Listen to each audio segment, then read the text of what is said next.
एक ऐसा लड़का जो कभी फुटपाथ पर बैठकर जूते पॉलिश करता था, लेकिन आज उसी शहर की उसी जगह पर सरकारी गाड़ी में आता है आईएएस अफसर बनकर। कोई सोच भी नहीं सकता था कि जिस बच्चे के पास कभी एक भी नया जूता नहीं था, वो एक दिन सिस्टम के सबसे ऊंचे ओहदे पर बैठेगा। ये कहानी है राजू की, जो कभी जूता पॉलिश वाला था और आज राजकुमार सिंह आईएएस अफसर है।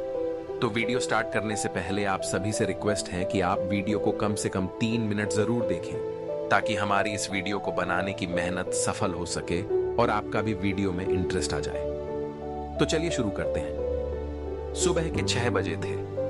दिल्ली की ठंडी हवा में एक 12 साल का लड़का अपना छोटा सा जूता पॉलिश का डिब्बा उठाकर कनॉट प्लेस की तरफ भाग रहा था। उसका नाम था राजकुमार, लेकिन सब उसे प्यार से राजू कहते थे। राजू के पास एक पुराना लकड़ी का बॉक्स था, जिसमें काली भूरी पॉलिश की छोटी डिब्बियां, कुछ ब्रश और पुराने कपड़े के टुकड़े थे। यह बॉक्स उसे अपने पिता से मिला था, जो 1 साल पहले ही गुजर गए थे। राजू आज जल्दी पहुंच गया, चाय वाले रामू काका ने कहा। हाँ काका, आज स्कूल जाना है दोपहर में, पहले कुछ कस्टमर निपटा लूं। राजू ने अपना छोटा सा अखबार बिछाया और जूता पॉलिश का सामान सजा कर रख दिया। उसकी आंखों में एक अजीब सी चमक थी, वैसी ही जैसी वो जूतों में लाता था। पहले कस्टमर आए, एक सरकारी अफसर, सफेद कुर्ता, प्रेस की हुई पैंट और चमकदार काले जूते। कितने पैसे लेगा बेटे? अफसर ने पूछा। साहब बस 10 रुपए। जब राजू उनके जूते साफ कर रहा था, तो अफसर ने देखा कि लड़का बहुत ध्यान से काम कर रहा है, हर कोने को, हर टांके को साफ कर रहा है। तू स्कूल जाता है? अफसर ने पूछा। हाँ साहब, दोपहर की शिफ्ट में। सुबह यहां काम करता हूं, फिर स्कूल, शाम को फिर यहां। और पढ़ाई कैसी चल रही है? बहुत अच्छी साहब, मैं अपनी क्लास में फर्स्ट आता हूं। अफसर ने राजू के हाथों को देखा, छोटे लेकिन मेहनत से खड़े हो गए थे, पॉलिश के दाग लेकिन फिर भी साफ सुथरे। तू बड़ा होकर क्या बनना चाहता है? अफसर ने पूछा। राजू ने एक पल के लिए अपना काम रोका, उसकी आंखों में सपनों की चमक आई। साहब, मैं आपकी तरह अफसर बनना चाहता हूं, आईएएस बनूंगा। अफसर को लगा जैसे किसी ने दिल पर हल्की सी चोट मारी हो। इतना छोटा लड़का, इतने बड़े सपने। लेकिन बेटे, आईएएस बनना आसान नहीं है, बहुत पढ़ाई करनी पड़ती है, बहुत मेहनत। साहब, मैं मेहनत से डरता नहीं हूं, राजू ने जूतों पर आखिरी चमक लगाते हुए कहा। देखिए, आपके जूते कैसे चमक रहे हैं। मैं जो भी काम करता हूं, पूरे दिल से करता हूं। अफसर ने अपने जूते देखे, सच में वे एकदम चमक रहे थे। इतनी अच्छी पॉलिश उन्होंने पहले कभी नहीं देखी थी। यहां 20 रुपए रख, अफसर ने कहा। साहब, 10 रुपए ही तो कहे थे आपने, बाकी के 10 रुपए तेरे सपने के लिए। यह कहकर अफसर चले गए। राजू के हाथ में 20 रुपए थे और दिल में एक नई उम्मीद। दिल्ली के एक छोटे से मोहल्ले में था 2 कमरे का मकान, जिसमें वो अपनी मां शांति देवी और छोटी बहन पिंकी के साथ रहता था। उसकी मां दूसरों के घरों में सफाई का काम करती थी। शाम को जब राजू घर पहुंचा, तो मां खाना बना रही थी। कैसा रहा आज का दिन? मां ने पूछा। अच्छा था मां, आज एक साहब ने 20 रुपए दिए। 20 रुपए? लेकिन तू तो 10 रुपए लेता है। हाँ मां, लेकिन उन्होंने कहा कि बाकी के 10 रुपए मेरे सपने के लिए। शांति देवी ने अपने बेटे की तरफ देखा। उसे पता था कि राजू के मन में क्या चल रहा है। राजू बेटा, सपने देखना गलत नहीं है, लेकिन हमारी हालत को भी समझ। हमारे पास इतने पैसे नहीं हैं कि तुझे बड़ी पढ़ाई करा सके। मां, मैं मेहनत करूंगा, दिन में काम, शाम को पढ़ाई, जो भी करना पड़े करूंगा। उस रात राजू ने अपनी डायरी में लिखा। आज एक साहब ने कहा कि आईएएस बनना मुश्किल है, लेकिन मुझे मालूम है कि मुश्किल चीजें ही जिंदगी में कुछ खास बनाती हैं। मैं जूते चमकाता हूं तो वे आईने की तरह चमकते हैं। एक दिन मैं अपने सपनों को भी इसी तरह चमकाऊंगा। राजू जिस स्कूल में पढ़ता था, वो एक सरकारी स्कूल था। वहां ज्यादातर बच्चे गरीब घरों से आते थे, लेकिन राजू अलग था। वो हमेशा अपनी पढ़ाई को लेकर सीरियस रहता था। उसके क्लास टीचर मिश्रा सर उससे बहुत प्रभावित थे। राजू, तुम्हारे मार्क्स हमेशा अच्छे आते हैं, घर में कोई तुम्हें पढ़ाता है? नहीं सर, मैं खुद ही पढ़ता हूं। रात को 12 बजे तक। लेकिन बेटे, तुम तो सुबह से काम भी करते हो, थक नहीं जाते? सर, जब मैं जूते पॉलिश करता हूं तो सोचता हूं कि एक दिन मैं भी इन साहबों की तरह बनूंगा। यह सोच मुझे थकने नहीं देती। मिश्रा सर को राजू की मेहनत दिखाई देती थी। वे जानते थे कि यह लड़का कुछ खास है। एक दिन स्कूल में करियर काउंसलिंग का प्रोग्राम था। एक आईएएस अफसर आए थे, श्री अनिल कुमार। वे बच्चों को बता रहे थे कि आईएएस कैसे बनते हैं। बच्चों, यूपीएससी का एग्जाम बहुत कठिन है। देश भर से लाखों बच्चे देते हैं, लेकिन केवल कुछ 100 लोग ही पास होते हैं। सभी बच्चे चुप थे, लेकिन राजू के चेहरे पर दृढ़ता थी। सर, मैं आईएएस बनना चाहता हूं, राजू ने हाथ उठाकर कहा। सभी बच्चे हंसने लगे।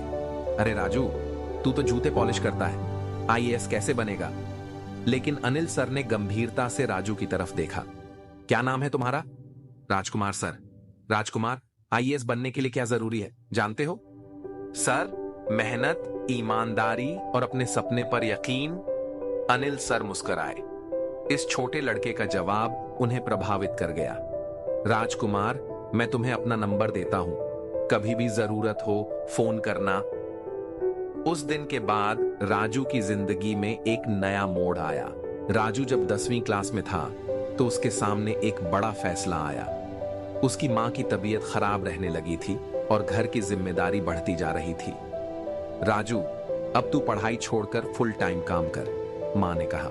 नहीं मां, मैं दोनों करूंगा, आप चिंता मत करो। उसने अपना काम का समय बढ़ा दिया। सुबह 5 बजे से 9 बजे तक जूता पॉलिश, फिर स्कूल, शाम को 4 से 8 बजे तक फिर काम, रात को 9 बजे से 1 बजे तक पढ़ाई। उसके दोस्त उसे समझाते, राजू तू पागल है, इतनी मेहनत करके क्या मिलेगा? लेकिन राजू का जवाब हमेशा एक ही होता, दोस्त, मैं हार नहीं सकता। मेरे पापा ने यह बॉक्स देते वक्त कहा था, बेटा यह सिर्फ जूते पॉलिश का बॉक्स नहीं है, ये तेरे सपनों की सीढ़ी है। 10वीं बोर्ड के एग्जाम आए। राजू ने 87% मार्क्स लाए, पूरे स्कूल में तीसरा स्थान। उस दिन अनिल सर का फोन आया। राजकुमार, मुझे तुम्हारे रिजल्ट की खबर मिली, बहुत बढ़िया, धन्यवाद सर। सुनो, अब तुम्हें 11वीं में साइंस लेनी चाहिए, लेकिन सुना है तुम्हारी फैमिली की हालत ठीक नहीं है। सर, कोई बात नहीं, मैं मैनेज कर लूंगा। नहीं राजकुमार, मैं तुम्हारी फीस दूंगा, तुम बस पढ़ाई पर फोकस करो। राजू की आंखों में आंसू आ गए। पहली बार उसे लगा कि दुनिया में अच्छे लोग भी हैं। राजू ने 12वीं में 92% मार्क्स लाए। अब वो दिल्ली यूनिवर्सिटी में एडमिशन लेना चाहता था, लेकिन कट ऑफ बहुत ज्यादा था। राजू, तुझे डीयू में एडमिशन नहीं मिलेगा, उसके दोस्तों ने कहा। मिलेगा, मैं कोशिश करूंगा। उसने स्पोर्ट्स कोटा की तरफ रुख किया। राजू को पता था कि वो दौड़ने में अच्छा है। रोज सुबह 10 किलोमीटर कनॉट प्लेस से घर तक दौड़कर जाता था। उसने एथलेटिक्स में ट्राई किया और डीयू के एक कॉलेज में बीए हिस्ट्री में एडमिशन मिल गया। कॉलेज के पहले दिन जब राजू क्लास में गया तो सब उसे अजीब निगाहों से देख रहे थे। उसके पास महंगे कपड़े नहीं थे, ब्रांडेड बैग नहीं था। यार, ये लड़का कहां से आया है? किसी ने कहा। स्पोर्ट्स कोटा से आया होगा, देखते ही पता चल रहा है। लेकिन जब प्रोफेसर ने कुछ सवाल पूछे तो राजू के जवाब सुनकर सब चौंक गए। राजकुमार, तुमने यह सब कहां से पढ़ा? प्रोफेसर शर्मा जी ने पूछा। सर, मैं हमेशा से इतिहास पढ़ता रहा हूं, लाइब्रेरी से किताबें इश्यू करता था। धीरे धीरे राजू ने अपनी एक अलग पहचान बनाई। वो क्लास में टॉप करता था और साथ ही अपना जूता पॉलिश का काम भी जारी रखता था। एक दिन उसके क्लासमेट रोहित ने पूछा, राजू यार, तू इतना पढ़ता है, आगे क्या करना है? यूपीएसएससी की तैयारी करूंगा। यूपीएसएससी? यार, वो तो बहुत मुश्किल है और तेरे पास तो कोचिंग के पैसे भी नहीं है। रोहित, पैसे से सब कुछ नहीं होता, मेहनत और लगन से होता है। ग्रेजुएशन पूरी करने के बाद राजू ने यूपीएसएससी की तैयारी शुरू की। उसके पास कोचिंग के पैसे नहीं थे तो उसने सेल्फ स्टडी का फैसला किया। उसका रूटीन था, सुबह 4 बजे उठना, 4 बजे से 8 बजे तक पढ़ाई, 9 से 1 बजे तक जूता पॉलिश का काम, 2 से 6 बजे तक फिर पढ़ाई, 7 से 9 बजे तक रात का खाना और फैमिली टाइम। 9:30 से 12 बजे तक फिर पढ़ाई। उसने पुराने यूपीएससी के पेपर्स इकट्ठे किए, लाइब्रेरी से किताबें पढ़ी, ऑनलाइन फ्री रिसोर्सेज का इस्तेमाल किया। पहला अटेम्प्ट 2020। प्रीलिम्स में पास हो गया, लेकिन मेंस में फेल। राजू टूट गया। मां, लगता है मैं नहीं कर पाऊंगा। बेटा, जिसके पास सच्चे सपने होते हैं वो एक बार हार कर हार नहीं मानता। दूसरा अटेम्प्ट 2021। प्रीलिम्स पास, मेंस भी पास, लेकिन इंटरव्यू में थोड़ा कम स्कोर, फाइनल लिस्ट में नाम नहीं आया। तीसरा अटेम्प्ट 2022। प्रीलिम्स पास, लेकिन मेंस में एक पेपर खराब हो गया, फिर से फेल। इस बार राजू को लगा कि वो हार गया है। उसके दोस्त कहने लगे, राजू अब छोड़ दे, कोई और काम ढूंढ। लेकिन अनिल सर का फोन आया। राजकुमार, सुना है तुम हार मान रहे हो। सर, 3 बार कोशिश की, हर बार फेल। राजकुमार, क्या तुम्हें याद है तुमने मुझसे पहली बार क्या कहा था? सर, कि मेहनत, ईमानदारी और अपने सपने पर यकीन। तो फिर यकीन कहां गया? उस रात राजू ने अपने पापा की फोटो के सामने बैठकर कहा, पापा एक बार और कोशिश करूंगा, आपके दिए हुए बॉक्स की कसम। 2023 में राजू ने अपनी पढ़ाई का पैटर्न बदला। उसने अपनी कमजोरियों को पहचाना और उन पर गंभीरता से काम किया। इस बार उसे एक और सहारा मिला। उसकी छोटी बहन पिंकी, जो अब 12वीं में थी, ने एक दिन कहा, भैया अब मैं भी कुछ काम करूंगी, आप सिर्फ पढ़ाई पर फोकस करें। पिंकी ने पास के बच्चों को ट्यूशन पढ़ाना शुरू किया और घर के खर्च में हाथ बटाने लगी। राजू ने 18 घंटे की पढ़ाई का सख्त टाइम टेबल बनाया। उसकी मां परेशान हो गई, बेटा इतनी पढ़ाई करोगे तो बीमार हो जाओगे। मां, ये मेरा आखिरी चांस है, अगर इस बार नहीं हुआ तो छोड़ दूंगा। प्रीलिम्स का रिजल्ट आया, पास। मेंस का रिजल्ट आया, पास। अब बारी थी इंटरव्यू की। इंटरव्यू के दिन राजू ने अपने पापा के दिए हुए जूता पॉलिश के पुराने बॉक्स को हाथ में लिया, माथे से लगाया और बोला, पापा आज आपका बेटा आपका नाम रोशन करेगा। यूपीएससी भवन में राजू का दिल जोर से धड़क रहा था। उसने अपना सबसे अच्छा सूट पहना था, जो कि सेकेंड हैंड मार्केट से खरीदा हुआ था, लेकिन अच्छे से प्रेस किया गया। इंटरव्यू रूम में 5 लोग बैठे थे। चेयरमैन ने मुस्कुराकर कहा, राजकुमार बैठिए। पहला सवाल आया, राजकुमार आपके बायोडाटा में लिखा है कि आप जूता पॉलिश का काम करते थे, इसके बारे में बताइए। राजू को एक पल को लगा जैसे यह सवाल उसे नीचा दिखाने के लिए पूछा गया है, लेकिन उसने अपनी सांस गहरी ली और पूरे आत्मविश्वास के साथ बोला, सर मैं इस काम को कभी छोटा नहीं मानता। मेरे पापा कहा करते थे कि अगर ईमानदारी से कोई काम किया जाए तो वो पूजा के बराबर होता है। जब मैं किसी के जूते पॉलिश करता था तो उसमें भी उतनी ही मेहनत लगाता था जितनी आज पढ़ाई में लगाता हूं, और आज भी अगर जरूरत पड़ी तो मैं यह काम गर्व से करूंगा।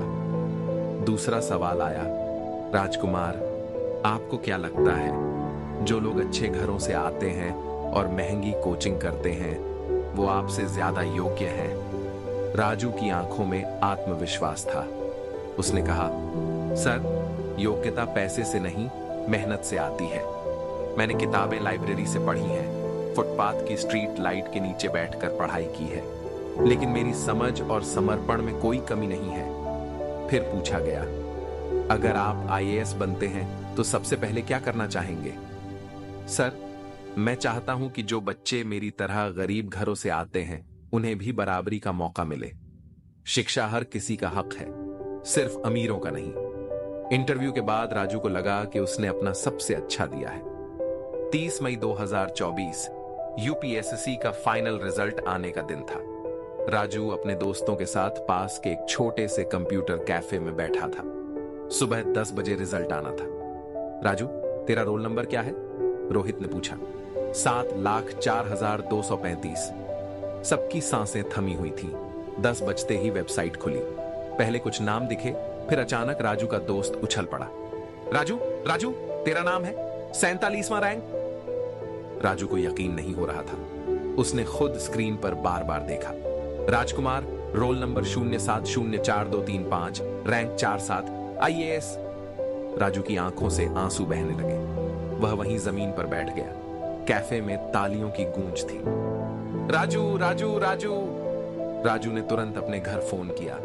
माँ माँ, मैं पास हो गया, आईएएस बन गया। उधर से रोने की आवाज आई। मेरा बेटा, मेरा राजू। शाम को जब राजू घर पहुंचा तो पूरा मोहल्ला जुड़ा हुआ था।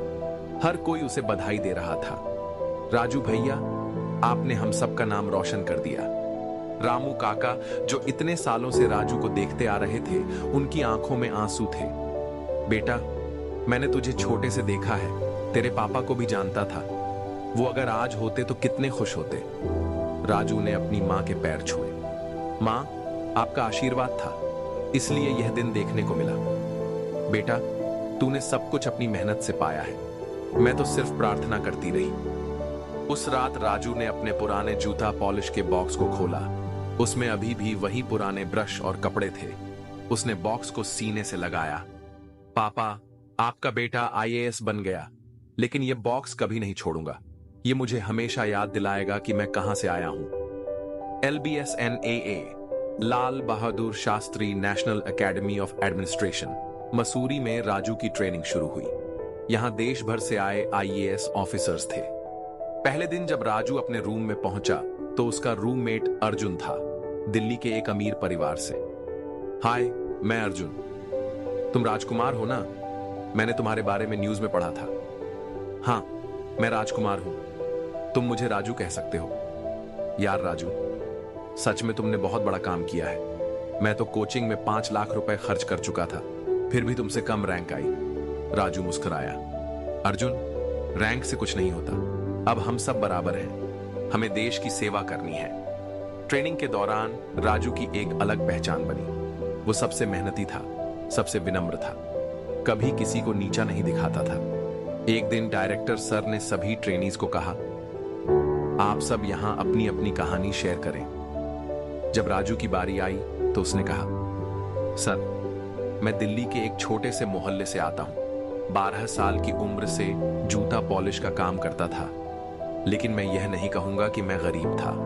गरीब वो होता है जिसके पास सपने नहीं होते। मेरे पास बहुत बड़े सपने थे। मैंने सीखा है कि सफलता का मतलब सिर्फ अपने लिए नहीं होता।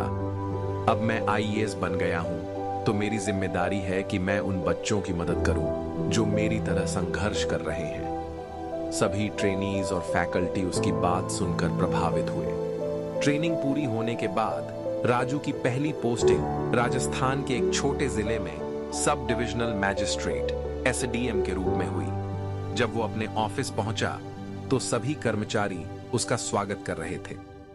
सर, आप बहुत मशहूर हैं, हमने आपके बारे में न्यूज में पढ़ा है। भाई, मैं सिर्फ आपका साथी हूं, हम सब मिलकर यहां काम करेंगे। राजू की वर्किंग स्टाइल बिल्कुल अलग थी। वो हर रोज फील्ड में जाता था, गांव गांव घूमता था, लोगों की समस्याएं सुनता था। एक दिन उसे पता चला कि एक गांव में स्कूल की हालत बहुत खराब है। छत गिर रही है, बच्चे बाहर पेड़ के नीचे पढ़ते हैं। राजू वहां गया। उसने देखा कि 30 से 40 बच्चे एक पेड़ के नीचे बैठकर पढ़ रहे हैं। मास्टर जी, ये स्कूल कब से इस हाल में है? सर, 2 साल से। कई बार शिकायत की, लेकिन कोई सुनता नहीं। राजू ने तुरंत अपने स्टाफ को फोन किया। 2 दिन में इस स्कूल की पूरी मरम्मत हो जानी चाहिए।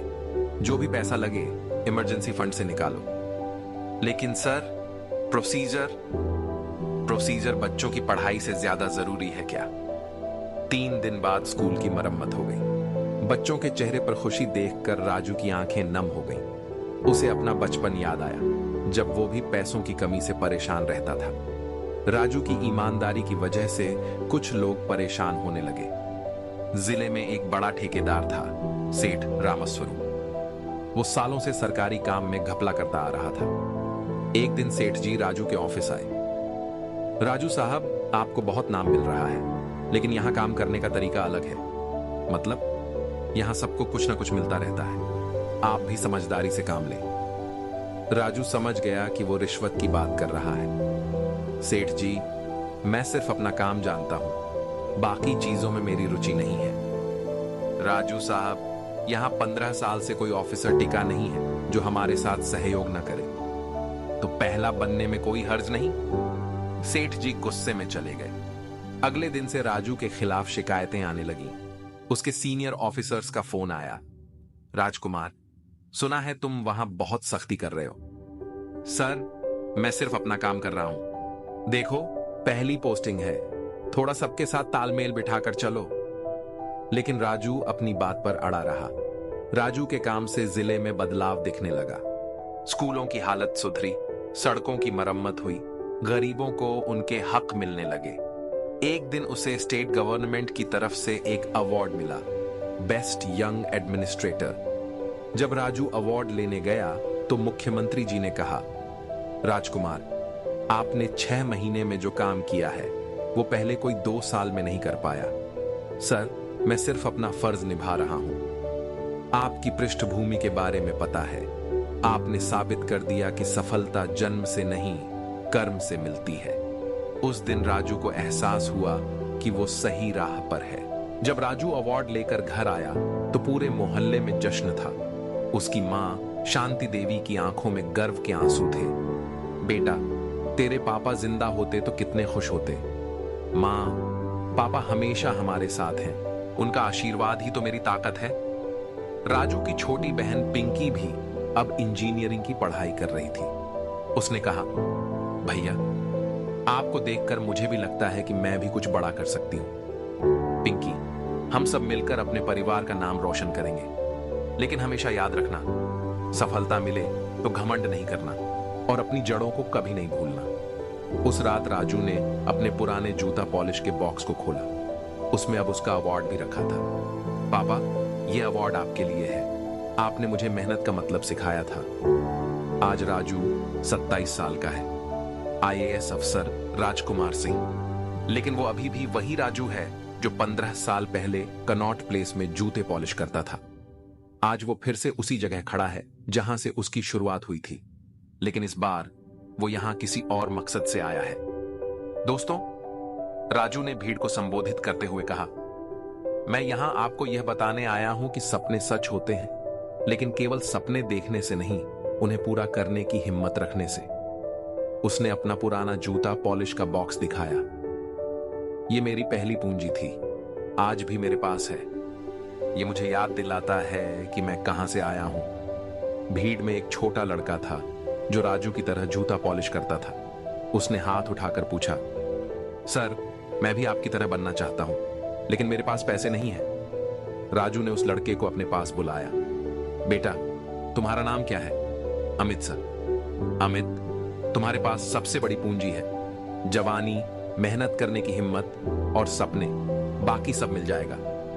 राजू ने एक फंड की घोषणा की, उम्मीद फाउंडेशन, गरीब बच्चों की पढ़ाई के लिए। मैं चाहता हूं कि हर वो बच्चा जो पढ़ना चाहता है लेकिन पैसों की कमी से नहीं पढ़ सकता, उसे मौका मिले। भीड़ में तालियों की आवाज गूंजी। रामू काका, जो अब बूढ़े हो चुके थे, राजू के पास आए।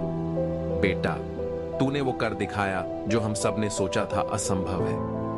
काका, मैंने कुछ खास नहीं किया, बस अपने सपनों पर यकीन रखा। शाम को जब राजू घर लौट रहा था तो उसने देखा कि छोटा अमित अपने जूता पॉलिश के बॉक्स के साथ किताब भी पढ़ रहा है। राजू मुस्कुराया। उसे लगा कि कहीं एक नया राजू तैयार हो रहा है। राजकुमार की कहानी सिर्फ एक व्यक्ति की सफलता की कहानी नहीं है, ये उन करोड़ों बच्चों की उम्मीद है जो आज भी अपने सपनों को पूरा करने के लिए संघर्ष कर रहे हैं। यह कहानी उन सभी बच्चों को समर्पित है जो आज भी अपने सपनों को पूरा करने के लिए संघर्ष कर रहे हैं। उम्मीद कभी मत छोड़ना। राजू अगर कर सकता है तो तुम भी कर सकते हो। धन्यवाद और कमेंट करके जरूर बताना कि आपको यह कहानी कैसी लगी।